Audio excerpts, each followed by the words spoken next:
Martine Vonner, bonjour. Bonjour. Alors c'est un vrai plaisir de vous recevoir pour notre interview de Street Reporters. Merci de nous consacrer un peu de votre temps. Alors nous vous connaissons surtout en tant que personnalité politique, mais vous êtes également médecin psychiatre. Vous avez commencé votre carrière politique en tant que député de la 4e circonscription du département du Bas-Rhin de 2017 à 2022. Puis vous avez créé votre propre parti politique, Ensemble pour les libertés. Vous avez été également active dans diverses associations. Alors, chez Street Reporters, nous parlons essentiellement d'actualité. Je vous propose dans un premier temps de revenir sur quelques sujets pour lesquels nous aimerions avoir votre point de vue. Et ensuite, nous parlerons de votre parcours en politique pour finir avec votre parti Ensemble pour les libertés. Est-ce que le programme vous convient ? Parfaitement. Parfait. Alors, pour les sujets d'actualité, commençons par le premier et pas des moindres. La France est le dernier pays à ne pas réintégrer ses soignants. Reste-t-il encore des arguments scientifiques qui tiennent pour maintenir le refus et est-ce qu'il y a des recours actuellement ? Alors, il n'y en a jamais eu des arguments scientifiques, donc il ne peut pas en rester. Et en fait, depuis le début, la gestion de cette crise sanitaire, quelle qu'ait été la thématique, en fait, c'était une gestion politique. La science, malheureusement, a été laissée de côté. On a créé, le gouvernement a mis en place ce conseil scientifique, a mis en place différentes instances, s'appuie toujours sur la haute autorité de santé, sur l'Académie de médecine.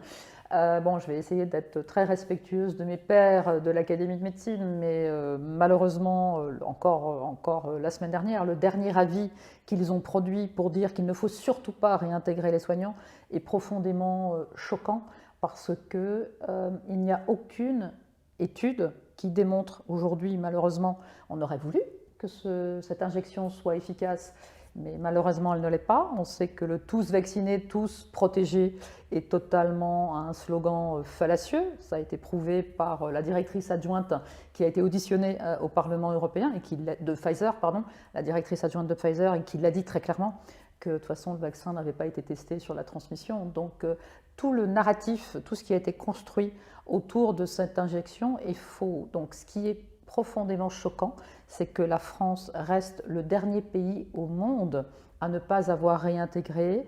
Donc, toute catégorie de professionnels qui figurent dans la loi du 5 août 2021, les soignants, bien sûr, vous en parlez, mais il y a également des pompiers, il y a également des gendarmes, et puis tous les personnels administratifs qui gravitent autour de ces professions. Donc, alors, le chiffre, j'aimerais bien vous donner un chiffre précis. On ne l'a pas. On est en train de faire un espèce de recensement, exactement. Il y a des bénévoles qui ont créé une carte. C'est très intéressant parce que les soignants aussi arrivent à se repérer un petit peu. Et c'est important aujourd'hui, alors que ça fait plus de 450 jours que ces professionnels n'ont absolument plus rien pour vivre. Donc il y a un gros besoin de solidarité, d'entraide. Donc tous ces réseaux qui se sont mis en place jouent à plein parce qu'il y a des personnes qui vraiment n'ont plus rien. Ils ont été pour la plupart suspendus entre septembre et octobre-novembre 2021. Donc ils n'ont droit à rien, pas au congé annuel, pas au congé de formation, pas à rien du tout. Le contrat étant encore en œuvre, il n'y a pas de RSA, il n'y a absolument rien. Donc c'est des personnes qui sont dans une situation sociale, très précaire. C'est plus que précaire, c'est complètement dépassé. Je suis choquée qu'on puisse à ce point dans notre pays piétiner les droits du travail et forcément les droits de l'homme. On n'a pas du tout entendu parler des syndicats sur cette question-là. Les directions des établissements sanitaires, médico-sociaux, ont joué le jeu complètement, sans remettre en cause. D'autant plus que maintenant, c'est encore plus désolant, puisqu'il y a des professionnels de santé vaccinés, Covid-19, j'ai toujours du mal à dire vaccinés, mais en tout cas injectés Covid-19, qui font la maladie, puisque ce vaccin ne protège pas. Et comme il n'y a pas du tout de possibilité de les remplacer, on leur demande de venir travailler. S'il n'y a pas de symptômes. Oui. Voilà. Alors, Non, il y en a Même. même avec Même symptômes. même avec symptômes. Même avec D'accord. symptômes, même malades, très malades, on leur demande de venir travailler. J'ai eu plusieurs témoignages, notamment d'une infirmière qui voulait se mettre en arrêt de travail parce qu'elle était vraiment très mal, et on lui a dit non, c'est pas possible, vous venez travailler. Donc il y a 2 poids, 2 mesures, et on sent là que ce gouvernement, peut-être le président lui-même, en a fait une affaire personnelle. Et encore une fois, c'est dramatique, c'est vraiment dramatique. Et on a vu tous les pays, la Grèce, l'Italie, enfin tous les pays qui avaient été à peu près aussi sévères dans toute la stratégie Covid que la France, réintégrer les soignants. Donc il n'y a pas d'explication, aucune explication scientifique. Donc c'est une posture politique qu'il faut dénoncer. Oui, absolument. Alors, autre sujet, début novembre, la secrétaire d'État Sonia Baquez annonce que le gouvernement va organiser des assises des dérives sectaires et du complotisme. Et ça, a priori, début 2023. À quoi faut-il s'attendre, d'après vous? Alors, je n'ai pas énormément d'informations. Je l'ai entendu, en effet, sur des médias mainstream. Donc, secrétaire d'État, j'ai un petit peu regardé son parcours. Je suis tombée sur une information qui m'a étonnée, puisque cette femme est elle-même, on va dire, fille d'une... alors, je ne sais pas s'il faut les appeler des professeurs, mais en tout cas d'une dame qui... fait partie, qui est membre de l'église de Scientologie. Donc Sonia Baquez a été élevée au sein même de l'église de Scientologie. Donc la question, si elle était en face de moi, la première question que je lui poserais, c'est est-ce qu'elle a fait tout un travail de mise à distance vis-à-vis de ses liens, enfin, je ne lui demande pas de couper les liens avec sa mère, hein, mais en tous les cas, qu'est-ce qui nous dit qu'au fond, qu'elle n'est pas elle-même manipulée par l'église de Scientologie. Donc, de prévenir qu'il va y avoir des assises au premier trimestre 2023, dont acte s'il s'agit de réfléchir sur la question des sectes, ce ne sera pas la première fois, notamment par le biais de tout le travail de la Miviludes, de lutter contre le terrorisme, là on peut applaudir, mais de mettre tout ça dans le même panier avec la lutte contre le complotisme. C'est quoi la définition du complotisme? On l'a vu, c'est-à-dire que chaque personne qui aujourd'hui n'est pas en accord avec la pensée unique et la doxa du gouvernement est stigmatisée comme étant complotiste. Donc il me semble que c'est extrêmement dangereux de faire un joyeux mélange. Et surtout, elle a annoncé d'emblée qu'il y aurait un plan d'action qui faciliterait, et là j'étais assise, heureusement, qui faciliterait la dénonciation, la délation, c'est-à-dire le b.a.-ba de comment je vais pouvoir dénoncer mon collègue de travail, ma famille, mon mari, ma fille, peut-être parce que j'estime qu'ils n'ont pas les bonnes idées et que peut-être ils s'appartiendraient à cette espèce de famille des complotistes. C'est profondément choquant. Je rappelle, il n'y a encore pas si longtemps que ça, on était le pays des droits de l'homme. Et vers quelle dérive nous allons avec le sceau du gouvernement? C'est incroyable. C'est incroyable, vous l'avez dit.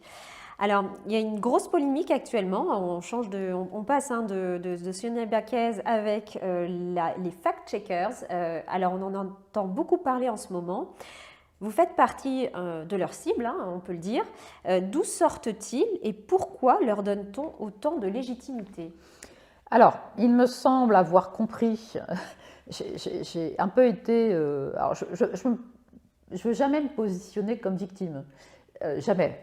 En fait, j'ai pris des risques hein, en m'engageant en politique, en étant aujourd'hui une femme publique, donc j'assume complètement mes prises de parole et la façon dont elles peuvent être analysées aux yeux du grand public. Par contre, ce que je ne supporte pas, c'est quand elles sont complètement détournées, ces paroles. Et j'ai, depuis 2020, subi les foudres de toutes ces officines, et on va revenir un petit peu parce que j'ai tenté de détricoter leur mode de fonctionnement, les officines donc de fact-checking qui sont là simplement pour abattre, au sens figuré du terme, des personnalités qui prendraient un peu trop de place sur les réseaux, qu'ils soient Twitter, Facebook, YouTube ou autres. Alors comment ça fonctionne? Et on l'a vu puisqu'il y a le scandale Fact and Furious, puisque M. Daoust, qui est un personnage, voilà, moi, je n'ai pas jugé son parcours précédent, mais quand même c'est quelqu'un qui, je crois, a été condamné parce qu'il avait eu des attitudes, on va dire, un peu particulières quand il était à l'armée. Et un peu comme on peut le voir dans les films policiers où on va chercher des personnes qui auraient peut-être des choses à se reprocher, des personnes qui sont dans un besoin financier. Et ce qui est arrivé en tout cas avec M. Daoust, en moins d'un mois, si j'ai bien compris, on lui a donné sa licence de journaliste, voilà, pas de journaliste écrit, mais en tout cas sur les réseaux. Et surtout, ce qui a été découvert, c'est qu'il y avait des contrats passés entre l'AFP, l'agence France-Presse, et donc notamment Fact and Furious, mais d'autres, on pourrait citer, alors j'ai pas envie de leur faire de la pub, mais on va quand même les dénoncer. Conspiracy Watch, par exemple, avec Rudi Reichstadt, Julien Pain, qui était venu dans ma permanence parlementaire pour m'interviewer, et après il a transformé, enfin je veux dire, son interview était vraiment très orienté. C'était pas du tout du journalisme propre d'investigation. Il a refusé le débat. Enfin, ce sont des méthodes absolument odieuses. Et qui finance l'AFP en fait? C'est le gouvernement. On sait très bien les liens. Il n'y a jamais eu autant de financement que par ce gouvernement Macron, par le biais du ministère de la Culture et de la Communication. On sait très bien comment sont financés les médias.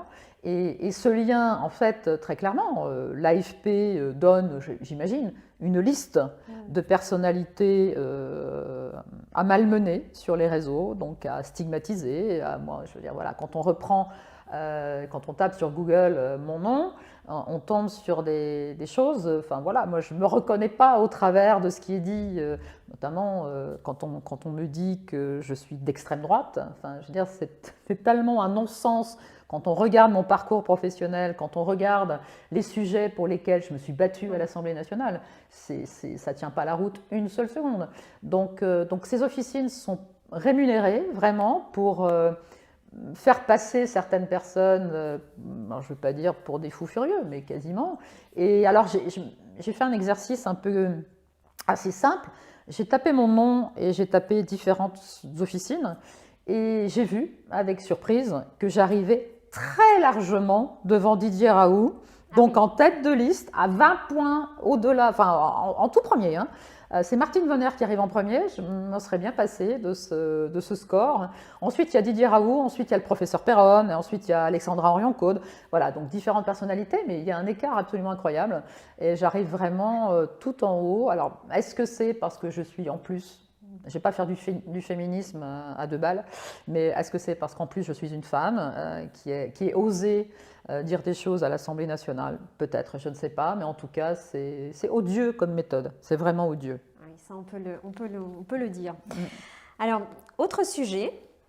Le 8 décembre, Jean-Pierre Raffarin, invité sur TV5 Monde, a indiqué qu'il souhaitait que le président de la République puisse cumuler plus de 2 mandats consécutifs et qu'il serait favorable à la modification de l'article 6 de la Constitution.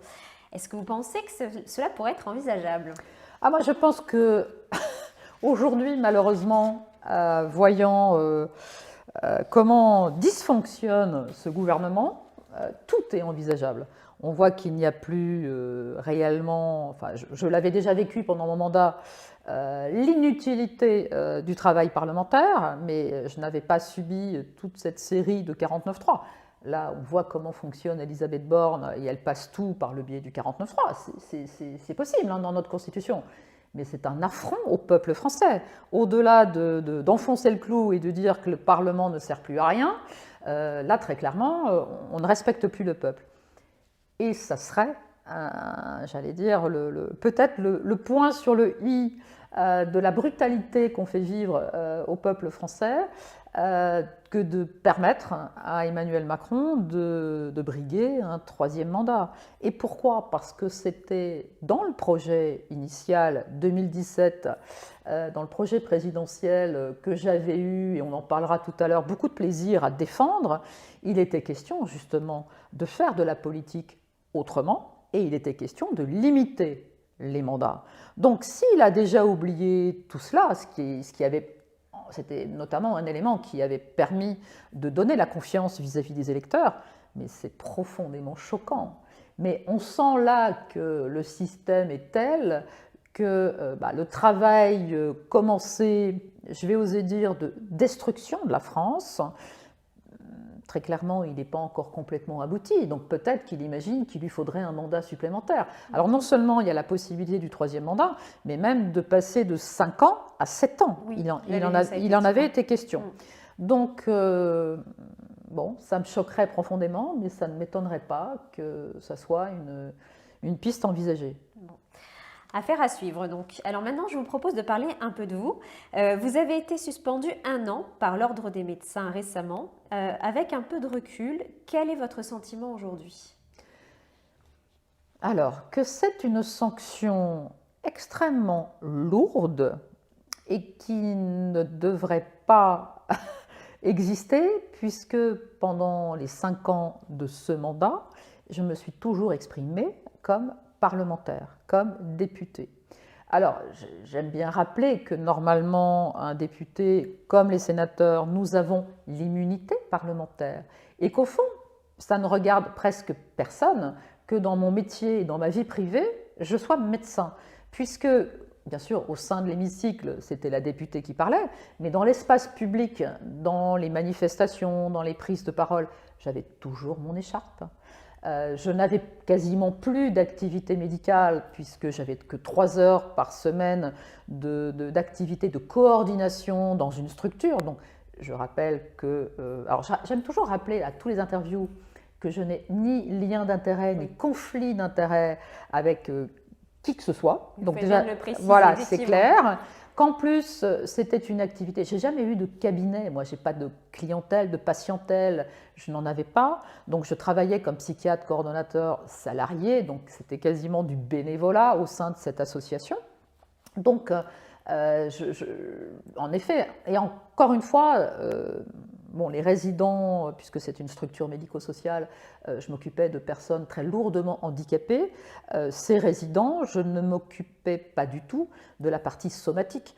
Donc, un généraliste travaillait avec moi et le généraliste, en plus, on ne peut pas m'accuser d'avoir empêché la vaccination parce que le généraliste en question les a tous vaccinés. Donc, je veux dire, mais ça, c'est une partie, j'allais dire, qui ne regarde personne. Et j'ai vraiment scindé complètement mon activité, puisque souvent les médias ont voulu venir m'interviewer dans la structure. J'ai toujours refusé, parce que pour moi, ce n'était pas ça mon activité. Voilà. Mais on en revient, voilà, dans notre Constitution, les parlementaires sont protégés par l'immunité, et de déporter devant des juridictions, on va dire, ordinales, par mes pairs, enfin, me faire juger par mes pairs sur mes prises de parole de parlementaire, c'est complètement abscon, quoi. Enfin, voilà. Et donc, aujourd'hui, j'ai été sanctionnée. Je fais appel de cette sanction. Donc, je suis sur le point, avec bien sûr mon conseil, qui est maître Carlo Alberto Brusa, de déposer le mémoire en appel. Donc, cette sanction est suspensive pendant le temps de l'appel. Donc, voilà, l'appel va vivre et puis on verra ce qui va se passer. Nous sommes 2 dans cette situation, puisque mon collègue, le sénateur Alain Houpert, qui est radiologue, a lui-même été sanctionné par la chambre disciplinaire régionale de Bourgogne. Donc c'est du jamais vu. Il y avait eu, on a regardé un petit peu les jurisprudences, il y avait eu l'affaire Noël Mamère, qui était au moment en fait, du nuage de Tchernobyl, avait critiqué très fortement l'idée même qui était que le nuage s'était arrêté à la frontière. Donc il a été lui-même sanctionné, mais ça a été rattrapé en tout cas par la Cour européenne des droits de l'homme. Et la France a été reconnue comme coupable, en fait. Voilà. Et c'est la France qui a été sanctionnée. Voilà, donc j'espère que ça se terminera de cette façon-là. Mais en fait, j'avais bien retenu et entendu toutes les menaces d'Olivier Véran à mon encontre dans l'hémicycle. En clair, il m'avait dit tu verras ce que tu verras quand tu ne seras plus député.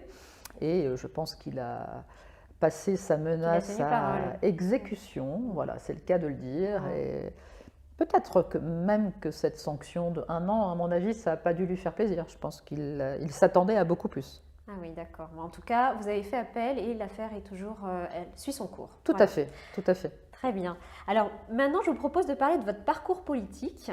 Alors, vous avez commencé, ce que j'aimerais bien commencer par savoir en premier, c'est qu'est-ce qui vous a donné envie de vous engager en politique? Parce que vous étiez donc, vous l'avez très bien dit tout à l'heure, vous êtes médecin psychiatre. Tout à fait. Donc pourquoi avoir choisi ce chemin en politique? Alors, à un moment de ma vie professionnelle, donc à 53 ans, puisque maintenant j'en ai 58, à 53 ans, j'étais à un moment de ma vie professionnelle où j'avais envie de me remettre en question. Et j'étais directrice de développement au niveau national d'une petite structure familiale, privée. Et donc mon travail consistait à proposer une offre de soins en psychiatrie, donc en clair à proposer des projets de cliniques privées en France. Et bon, ça ne se passait pas très bien dans l'entreprise, il y avait un management qui ne me convenait absolument pas.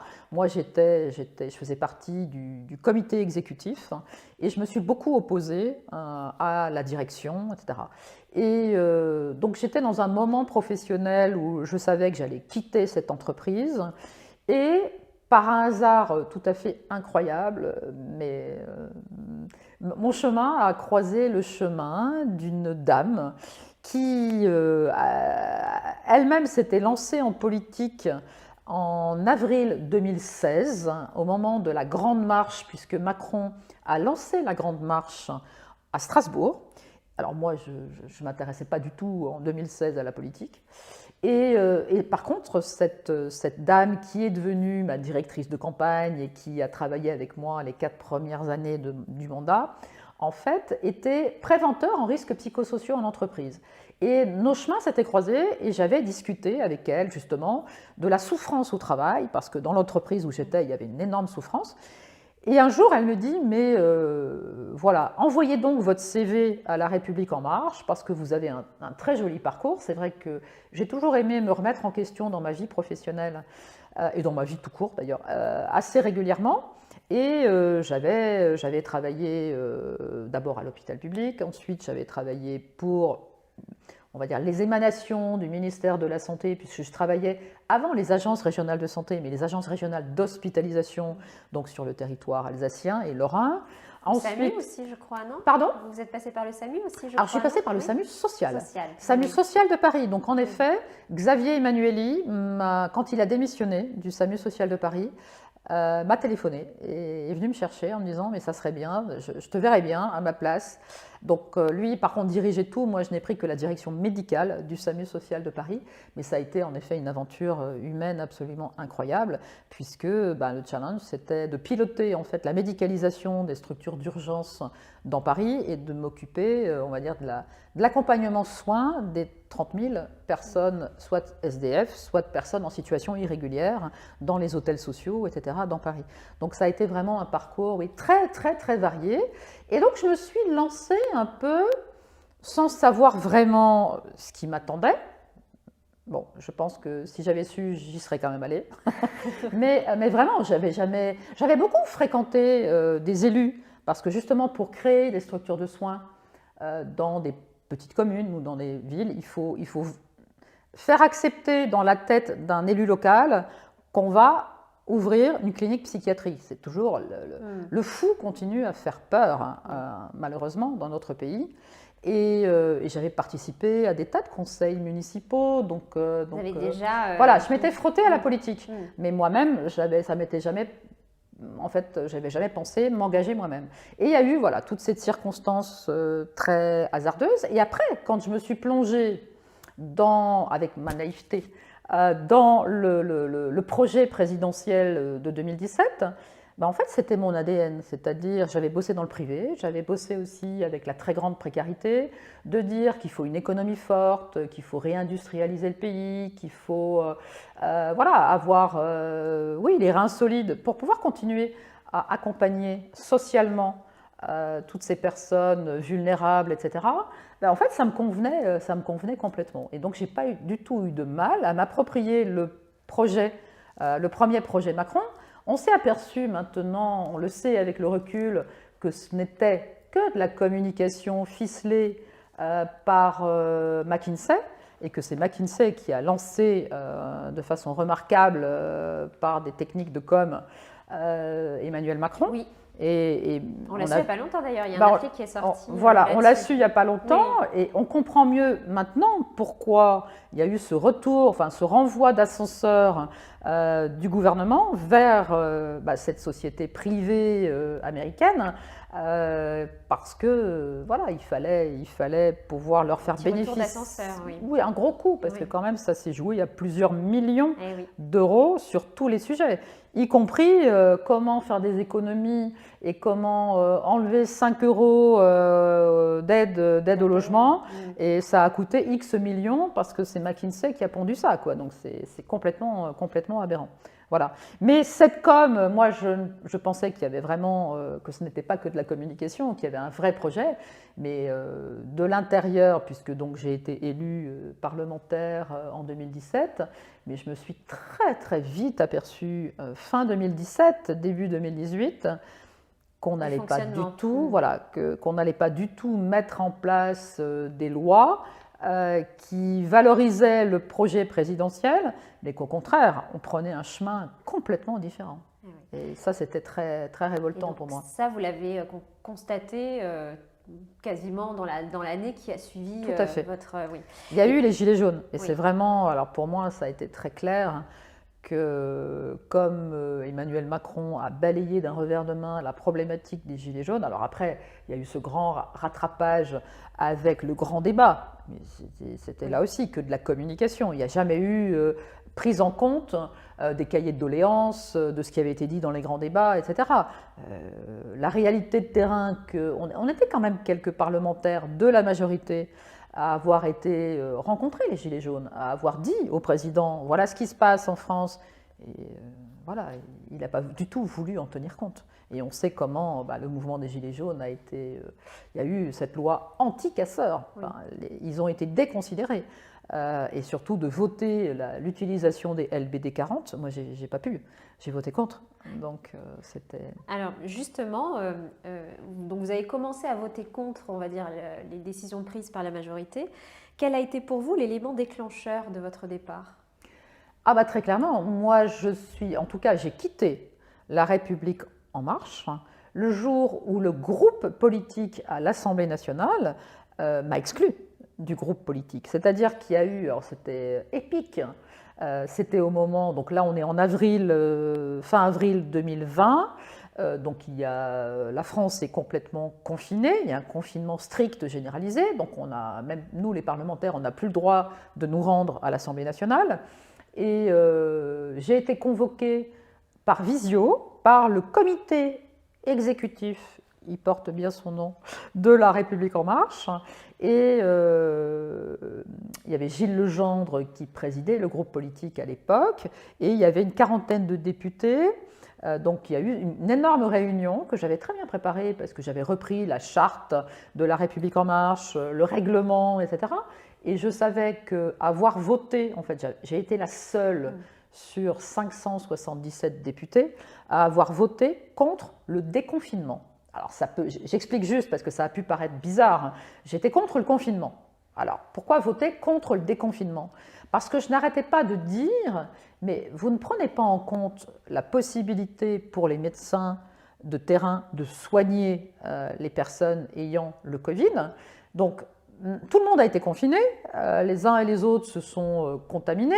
Vous allez enlever ce confinement, mais vous ne proposez toujours rien pour la population. Vous dites qu'il n'y a pas de traitement Doliprane. Donc j'étais contre ça. Et donc, bien sûr, mon vote n'est pas passé inaperçu. Et donc suite à ça, quelques jours plus tard, donc j'ai eu cette réunion avec l'ensemble du comité exécutif. Et là où ça a été très drôle, mais vraiment, c'est que Gilles Legendre, en introduction de cette réunion, a déjà lu le communiqué de presse qu'il allait donner à la fin. C'est-à-dire qu'il a fait semblant de m'écouter. Ah oui. Ils ont tous fait semblant de m'écouter pendant 50 minutes. Et notamment, logiquement, dans le règlement, je ne devais être sanctionnée que 8 jours plus tard. Et à la fin de la réunion, je lui dis, mais Gilles, comment ça va se passer? Je vais le savoir comment? Est-ce que c'est toi qui vas me rappeler? Ou est-ce que je vais l'apprendre par la presse? Parce que... Et il me dit, non, non, mais t'inquiète pas, pour toi, ça va aller très très vite, je te rappelle dans 1 heure. Ah oui. Je dis, ah bon? Et en effet, montre en main, 1 heure plus tard, il m'appelle, il dit, écoute, on a tous voté ton exclusion. Enfin non, je crois qu'il y a 4, je crois, députés qui ont tenté de plaider ma cause. Et donc voilà, donc il m'apprend ça. Donc je pense qu'il était 13 heures. Et donc à 14 heures, j'ai appelé le groupe politique pour donner, j'ai fait une lettre recommandée, pour donner ma démission. Et dans l'après-midi même, j'ai eu un appel du président qui me dit, mais Madame la députée, pourquoi vous quittez La République En Marche? Ah, c'est drôle. Et je lui dis, mais Monsieur le Président, vous vous moquez de moi? Est-ce qu'il jouait? Est-ce qu'il était sincère? Il a prétendu qu'il n'était pas au courant. Est-ce que vous pensez qu'il ne l'était pas? Je ne sais pas. En tout cas, je n'ai pas cherché à le savoir. Je pense que ça n'a pas beaucoup d'importance. Mais il m'a dit quelque chose qui était assez surprenant et ce qui m'a conforté dans le fait que j'avais eu raison de démissionner. Il m'a dit, mais Madame la députée, au fond, vous étiez très utile dans le groupe parlementaire parce que ça permettait de donner une image de démocratie. Et les quelques parlementaires, parce que je n'étais pas tout à fait la seule sur certains autres textes qui avaient voté contre, ça donnait l'impression qu'on pouvait débattre et on pouvait être en désaccord au sein de la majorité, alors que c'était totalement faux. Oui. Mais voilà, donc je n'ai jamais regretté d'avoir démissionné de La République En Marche. Ouais. C'est incroyable quand même comme anecdote. Oui. Alors, nous avons vu vos prises de position à l'Assemblée, vous en parliez tout à l'heure avec notamment Olivier Véran. Qu'en est-il dans les coulisses? Est-ce que vous aviez en off, on va dire, le soutien d'autres de vos collègues voilà, ou est-ce que vous étiez vraiment, parce qu'on avait l'impression que vous étiez seul contre tous Je confirme. Alors, quasiment seul, parce qu'on a vu plusieurs fois des prises de parole, notamment de Nicolas Dupont-Aignan. Oui. Mais concrètement, très très seul, avec en plus, dans les couloirs de l'Assemblée nationale, des violences verbales, des menaces, des injures. Ah oui, des injures aussi. Ah oui, oui, oui. Et moi, j'ai trouvé ça vraiment, encore une fois, je découvrais à quel point ça pouvait être une violence inouïe. Et j'avais, et j'ai gardé d'ailleurs par amitié quelques relations, mais très peu, avec quelques députés, mais c'était parce qu'on avait défendu des sujets les 2-3 premières années ensemble, mais sur cette question de la crise Covid, elles étaient en désaccord avec moi. Je dis elles parce que c'était que des filles. Elles étaient en désaccord avec moi. Donc sur le sujet de fond, j'étais vraiment toute seule. Vraiment toute seule. Et voilà, j'ai continué parce que, alors là c'est vrai qu'en tant que médecin, j'ai l'habitude de faire des recherches sur PubMed, etc., de lire des articles scientifiques. Donc je voyais bien que des tas d'autres pays avaient fait complètement différemment et il y avait très largement de meilleurs résultats, moins de décès, moins d'embolisation des hôpitaux, etc., parce qu'ils utilisaient le traitement ambulatoire précoce. Donc tout ce message-là, on ne parlait pas encore du vaccin, tout ce message-là, je ne comprenais pas pourquoi en pleine pandémie mondiale, on ne laissait pas les médecins faire ce qu'ils savent faire, c'est-à-dire soigner leurs patients, puisqu'on interdisait aux gens de sortir, d'aller voir leur médecin, on interdisait aux médecins, et puis aujourd'hui, avec ce recul, on le voit, c'est-à-dire que cette chasse aux sorcières vis-à-vis de tous les confrères qui ont soigné, c'est terrible, c'est du jamais vu. Ils sont tous en train d'être convoqués les uns après les autres devant l'ordre des médecins. C'est encore une fois du jamais vu, parce qu'ils ont soigné, parce qu'ils ont été bienveillants, simplement parce qu'ils ont désobéi vis-à-vis des ordres du gouvernement et vis-à-vis de l'ordre national qui allait que dans le sens du gouvernement. Et vous en recevez encore aujourd'hui des intimidations Alors, Oui, régulièrement sur les réseaux sociaux. Alors c'est assez terrible parce que l'anonymat des réseaux sociaux permet ces insultes possibles, des menaces. Je pense que beaucoup de personnes pensaient que quand je ne serais plus réélue, j'allais disparaître complètement, on va dire, des réseaux. Bon, comme j'interviens maintenant en tant que présidente de mon parti et que je continue on va dire, à défendre la liberté de parole, c'est-à-dire que moi, ce que je défends dans cette crise sanitaire, c'est pas tant, enfin, en tout cas, c'est la liberté d'agir. Que les personnes qui aujourd'hui décident d'aller se faire injecter le deuxième booster, la 4e dose, certains en sont déjà même à la 5e, je crois, mais qu'ils y aillent en toute connaissance de cause. Qu'après, les personnes, en toute responsabilité, ce qu'on appelle le consentement éclairé, puissent décider si elles veulent ou non cette injection. Moi, c'est ça que je défends. Or, dans l'esprit du gouvernement, il n'y avait pas d'autre échappatoire que la décision de se plier à cette vaccination. Donc, les joutes assez violentes qu'il y a eu avec Olivier Véran, franchement, au début, moi, je lui ai dit, mais monsieur le ministre, peut-être, ne pensez-vous pas qu'il y a d'autres possibilités? Ne pensez-vous pas que peut-être vous faites erreur? Parce qu'il y a, en effet, regardez ce qui se passe ailleurs.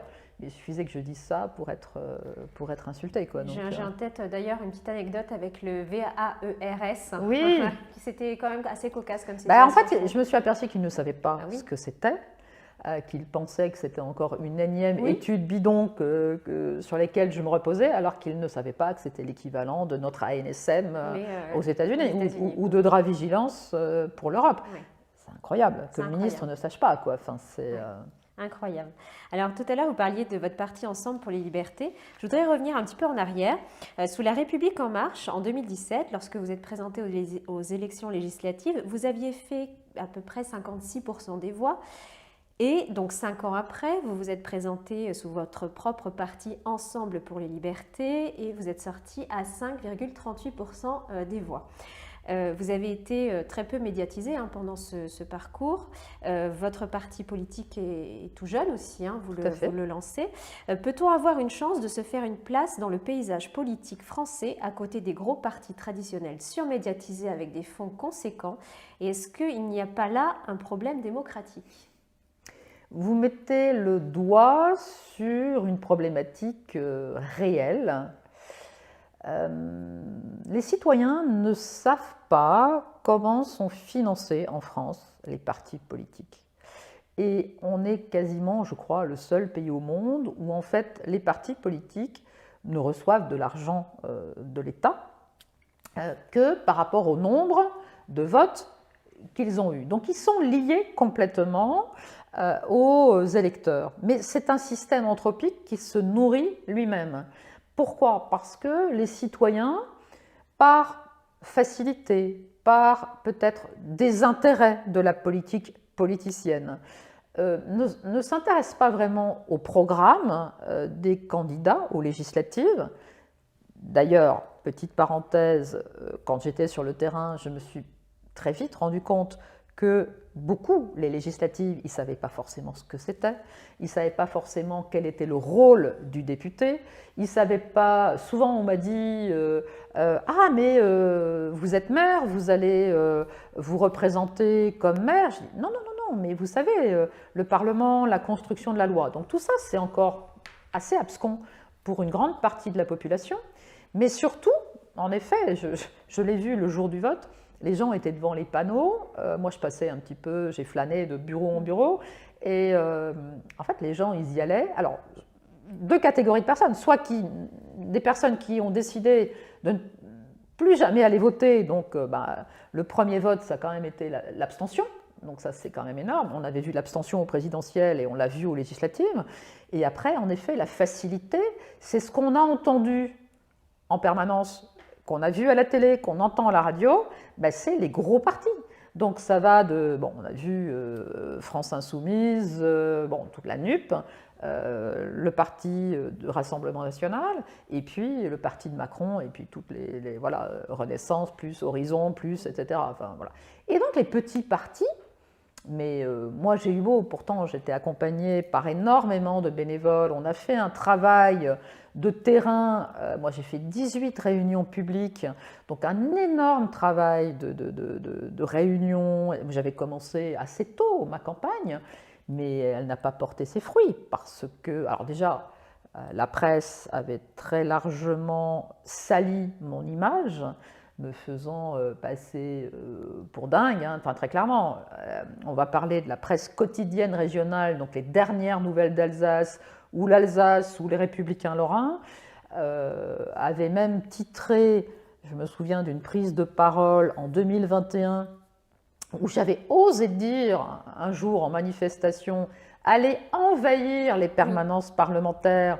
Bien évidemment, quand on me connaît, bien sûr, je suis non violente.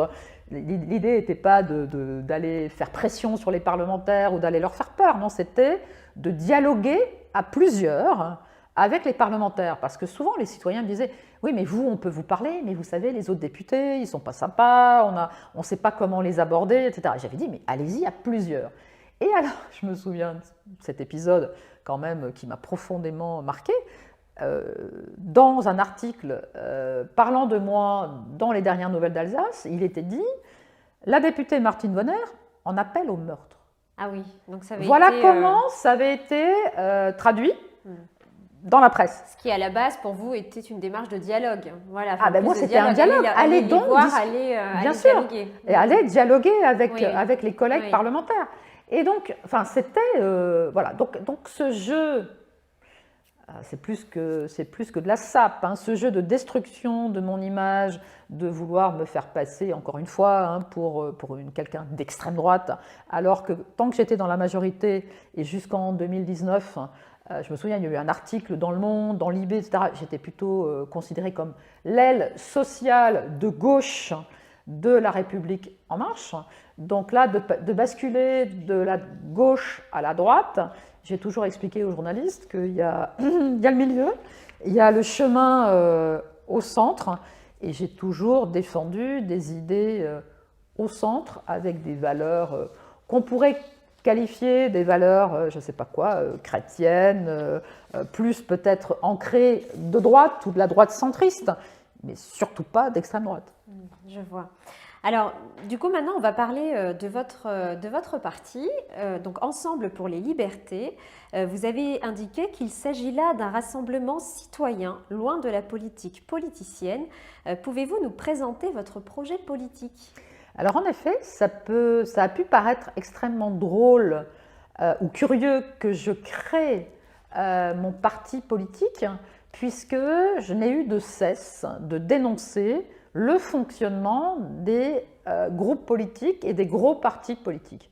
Et j'avais en 2021 envie de porter vraiment un projet basé sur des idées citoyennes, parce que j'avais vu tout ce qui n'a pas été utilisé au sens noble du terme, exploité au moment du grand débat, et je me suis dit, mais nos compatriotes, nos citoyens ont beaucoup de choses à dire, beaucoup de choses à partager.